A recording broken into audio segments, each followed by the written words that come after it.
করেন আল্লাহ, ঠিক না ঠিক? কিন্তু অন্য পর পুরুষ যদি তোমাকে দেখে, ও মহিলা ভালো করে শোনো, সৌন্দর্য বয়ফ্রেন্ডের জন্য না, সৌন্দর্য ফেসবুক টিকটকে নাচার জন্য না, সৌন্দর্য ডলার কামানোর জন্য না। অথচ অনেক মেয়েরা এই যৌনতার দিকে ছড়িয়ে পড়েছে, আর বাপ মা অচেতন অবস্থায় ক্লিবলিঙ্গ হয়ে ঘরের মধ্যে পড়ে আছে। এইরকম মা বোন যদি ঘরের মধ্যে থাকে, ওই বাড়িতে জাহান্নাম আছে না নাই? এই মাইকের আওয়াজ যদি কোনো মায়ের কানে চলে যায়, কোন মহিলার জন্য টিকটকে অংশগ্রহণ করা, লাইকি, তারপরে আরো বিভিন্ন অ্যাপসের মধ্যে বিভিন্ন ভাবে নাচানাচি করে ভিডিও আপলোড করা, এটা জঘন্য হারাম। আর এই ইনকাম গুলো শুয়োরের মাংসের চাইতে, খারাপের চাইতে বড় হারাম, ঠিক না ঠিক? জুড়ে বলেন, কোনো পার্থক্য নেই, কোনো পার্থক্য নেই। নিষিদ্ধ পল্লীর নারীর ইনকাম আর এদের ইনকাম একই। পার্থক্য হলো একটা হলো সরাসরি প্রস্টিটিউট, আর এগুলো হলো সেমি প্রস্টিটিউট, মানে প্রায় প্রস্টিটিউটের কাছাকাছি, যে জনগণকে পিট পেট দেখায়। লজ্জা করে না, শরম করে না? তোমার এত নির্লজ্জ কেন? তোমার বোন কি পাবলিক টয়লেট নাকি বেটা? তোমার বোন হলো, গাইরত থাকতে হবে। অনেক পুরুষের গাইরত নাই, এখন অনেক ভাইদেরও গাইরত নাই। তোমার বোন বেপরদা হয়ে বের হয়েছে, ভাই হিসেবে তোমার জন্য ফরজ হলো বোনকে শাসন করা, বোনকে সিরাতে মুস্তাকিমের পথ দেখিয়ে দেওয়া। বিশ্বনবী হাদিস বলেছেন, আল মারউ আওরাত, মহিলা হলো গোপন বস্তু, মহিলা হলো ঢেকে থাকার বস্তু। মহিলার সব কিছু গোপন থাকবে, মহিলার চেহারা গোপন থাকবে, মহিলাদের কণ্ঠ গোপন থাকবে, মহিলার সব কিছু গোপন থাকতে হবে, ঠিক না ঠিক? শুধু প্রকাশ থাকবে স্বামীর কাছে। তাহলে সৌন্দর্য বর্ধনের জন্য ছেলেরা কিন্তু fair and lovely, black and ugly এটা দেওয়া যাবে না। কেন?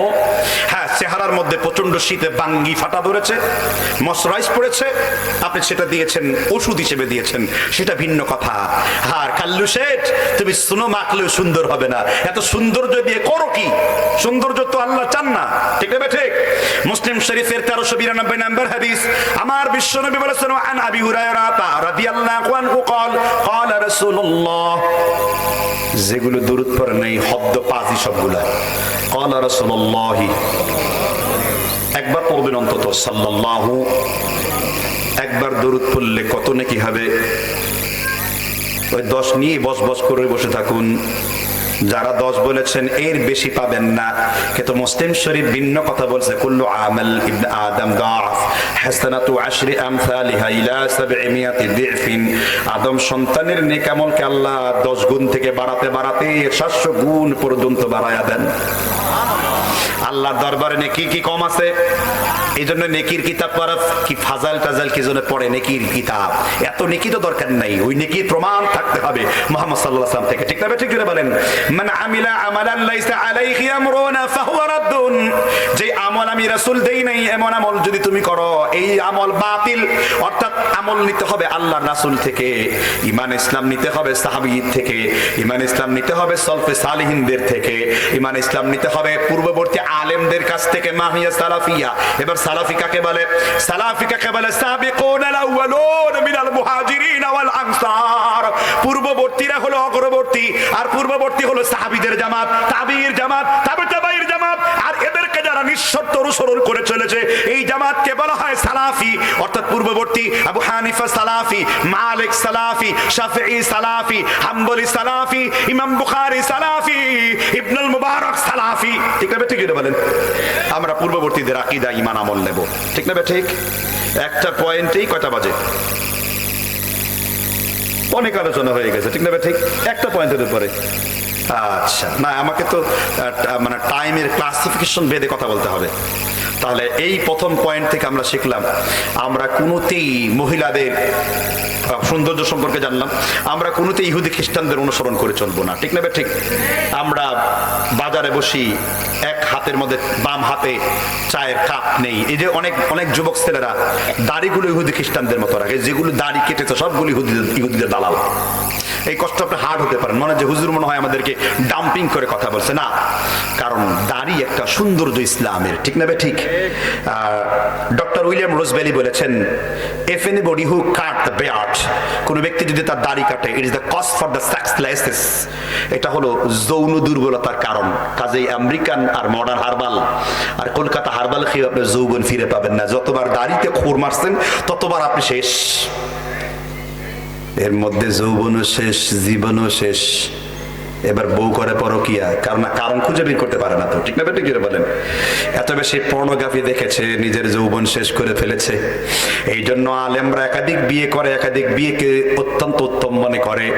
একাধিক বিয়ের জন্য এখন তো আবার ঈদের দিন চলছে, প্রত্যেক দিন পুরুষের জন্য সানরাইজ, কারণ হাইকোর্ট নাকি ওই যে আইন সেটা কি করে দিয়েছে, অনুমতি লাগবে না। সুবহানাল্লাহ, এটা ভালো হয়েছে। এটা আসলে আসলে এটা কোরআনের আইনই ছিল, ঠিক না ঠিক? কিন্তু এটাকে কঠিন করবে না। কিন্তু একাধিক বিয়ের ওয়াজ যেমন মজা লাগে, কিন্তু একাধিক বিয়ের সমতা বিধান করার বক্তব্য শুনতে কিন্তু মজা লাগে না। অর্থাৎ একটা নিয়েছে আর একটা নেয়নি। আল্লাহকে লাম তা'দিলু, তোমরা কোনোদিন সমতা বিধান করতে পারবে না, কখনো। ভালোবাসায় কোনোদিন সমতা বিধান করা যায় না, তবে হকের ক্ষেত্রে সমতা বিধান করতে হবে। কিরকম? এক বউকে আপনি সব থেকে দামি শাড়ি দিয়েছেন, এক বউকে আপনি নাকফুল হিসেবে ডায়মন্ডের সব থেকে দামি নাকফুলটা দিয়েছেন, দ্বিতীয় বউ থাকলে তাকে ওইটা দিতে হবে, এটা হক, ঠিক না ঠিক? নাহলে একদিকে ঝুঁকে উঠবেন। এই জন্য সব থেকে নিরাপদ হলো একটি বিয়ে করে একটি বিয়ের মধ্যেই পরিতৃপ্তি খুঁজে নেওয়া, স্যাটিসফ্যাকশন খুঁজে নেওয়া, এতে ভেজাল কম হবে, ঠিক না ঠিক? আর বাংলাদেশের এনভায়রনমেন্টে তো আরবদের মতো না। আরবের মেয়েরা তো তৌহিদবাদী, আরবের মেয়েরা সুন্নতের জ্ঞান আছে। সৌদি আরবের মেয়েরা লম্বা জুব্বা, লম্বা খিমার পরিধান করে হাঁটে, তারা আকীদা সহিহ হওয়ার কারণে, তারা দিন বুঝে। আর বাংলাদেশের মেয়েরা শিখে ভারতের হিন্দুয়ানি মেয়েদের কাছ থেকে, ঠিক কিনা বলুন? এই জন্য আরবের মেয়ের মতন বাংলাদেশের মেয়েরা কোনোদিন হবে না। বাংলাদেশের মেয়েরা অত্যন্ত ডিস্টার্ব, আর আরবের মেয়েরা তারা তৌহিদের ক্ষেত্রে, আল্লাহ এবং তার রাসূলের মানার ক্ষেত্রে অত্যন্ত ফরওয়ার্ড। সুবহানাল্লাহ বলেন। এই জন্য আরবের লোকেরা কেন আজনবীকে বিয়ে করে না, এটা একটা কারণ, সংস্কৃতি, ট্রেডিশন। অর্থাৎ একজন আহলুল আরবের মেয়ের মর্যাদা, মর্তবা একজন আরবি দিতে পারবে, বুঝতে পারছেন কিনা? তবে যারা যারা আরবে থেকেছেন, তাদের সাথে সোহবত থেকেছেন, তাল্লুক রেখেছেন, সম্পর্ক রেখেছেন, তারা ভিন্ন কথা।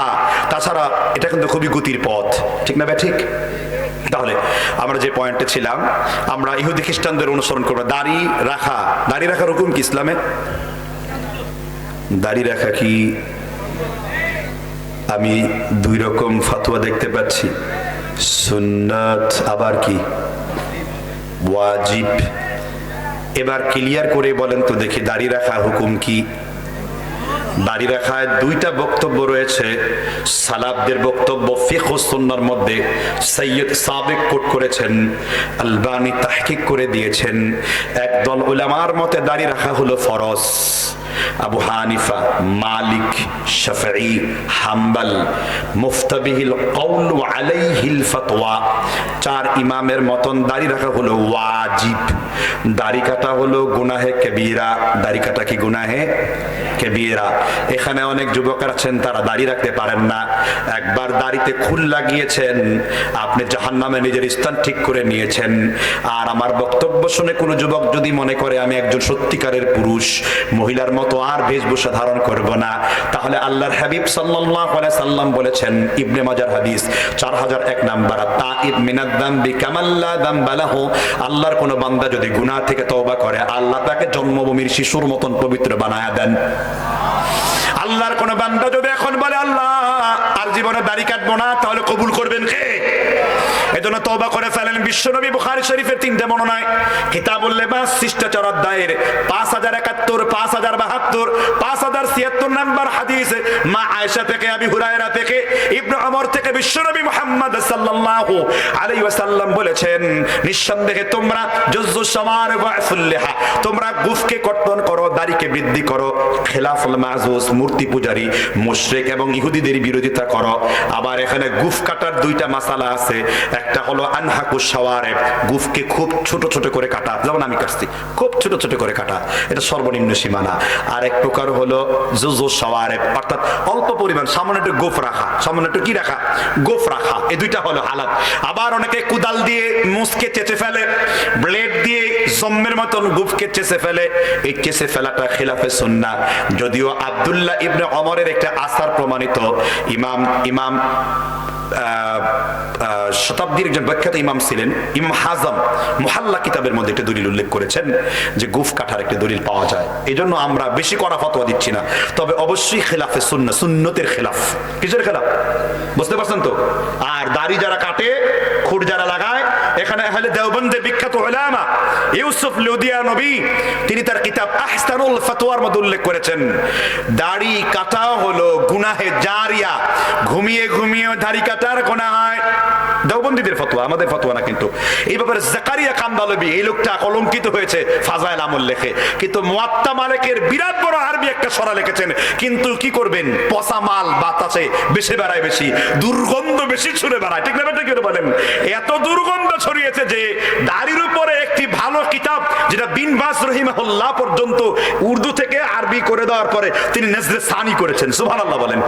আমরা কোন বড় আলেমের ইলমিয়াতের খেদমতকে ছোট করে দেখব না, এটা মানে দাইয়াকুন কলবের বৈশিষ্ট্য। অর্থাৎ আপনি প্রশস্ত না, আপনার কলবকে প্রশস্ত করবেন, কারো ইলমের খেদমতকে আপনি সামনে নেবেন, তার ভালো কাজটাকে গ্রহণ করবেন আর খারাপটাকে বর্জন করবেন। তবে দিন কখনো বিদাতির কাছ থেকে নেবেন না।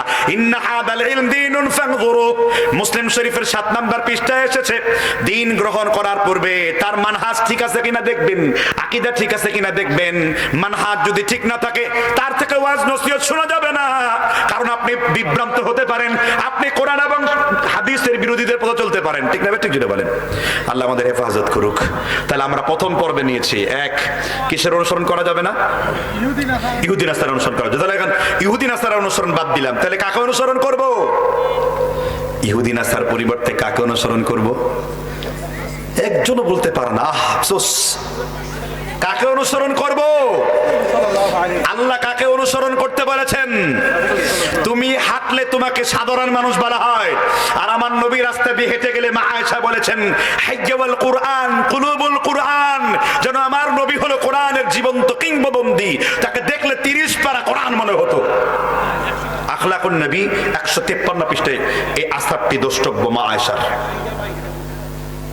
ভাই খুব কষ্ট হচ্ছে নাকি? শেষ করে দেব না, সারা রাত্র ওয়াজ করলো একটু চলুক না। আমাদের সর্বক্ষেত্রে অনুকরণীয় হলেন মুহাম্মদ।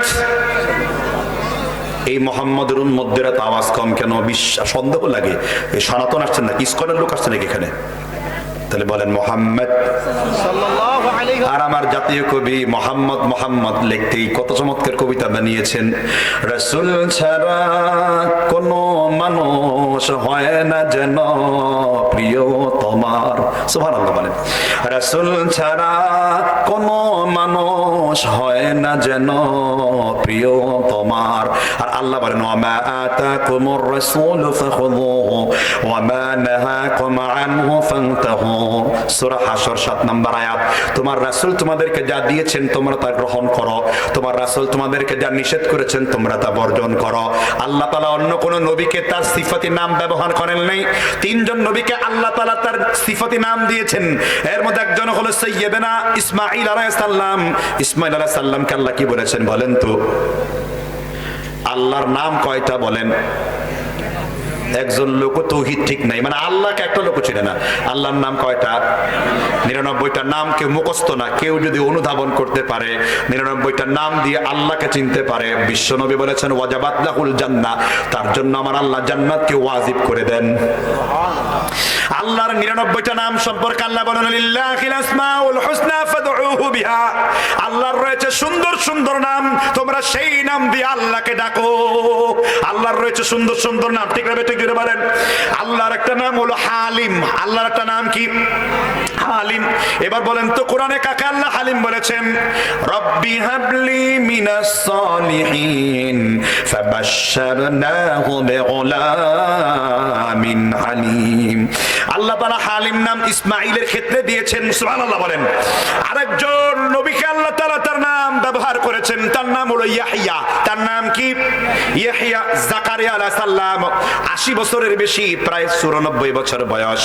তাফসীরে দুররে মনসুরে এসেছে। আর আব্দুর রহমান সাদি উল্লেখ করেছেন জাকারিয়া আলাইহিস সালামের 90 বছর বয়স, তার সন্তান নাই। 90-94 বছর বয়স। আর তার স্ত্রী ইউহান্না, gospel of the John Bible 14 নম্বর পারায় উল্লেখ করা আছে। আবার এই হাদিসটি ইবনে জারীর তাবারী সহিহ বলে উল্লেখ করেছেন, কিন্তু এটা বাইবেলে উল্লেখ আছে। সুবহানাল্লাহ বলেন। কি উল্লেখ করেছে? জাকারিয়া আলাইহিস সালামের চুল দাড়ি পেকে গিয়েছে, আল্লাহর কাছে দোয়া করছে, ও আল্লাহ ইন্নী ওয়াহলাল আযমু মিন্নী ওয়াশতাআলা আর-রাসু শাইবা ওয়া লাম আকুম বিদুআইকা রাব্বি রাব্বি শাকিয়া, আল্লাহ আমার চুল পেকে গিয়েছে, দাড়ি পেকে গিয়েছে, আমার হাড্ডিগুলো দুর্বল হয়ে গেছে, আল্লাহ আমার একটা পুত্র সন্তান দাও।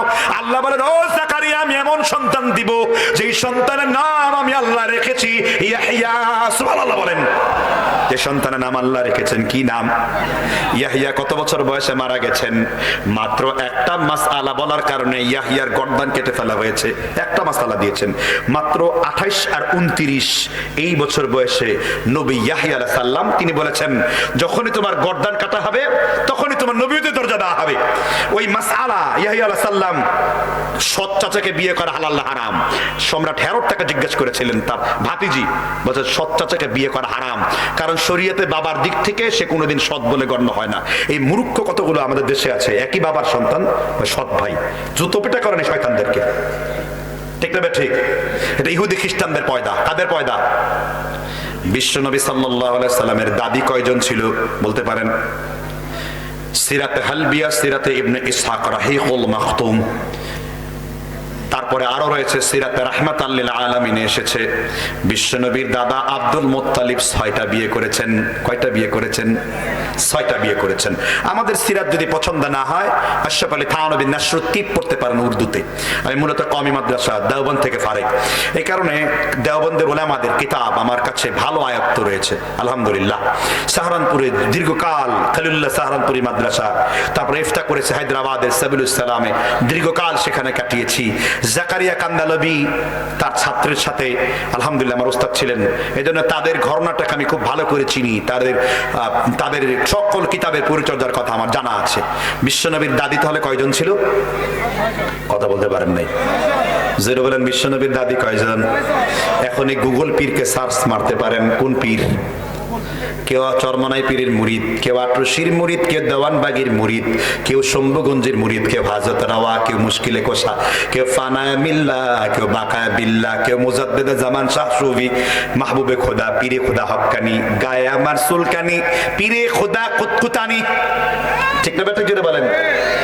আবার কেউ মুক্তমুখ পীরের মুরিদ হতে পারেন।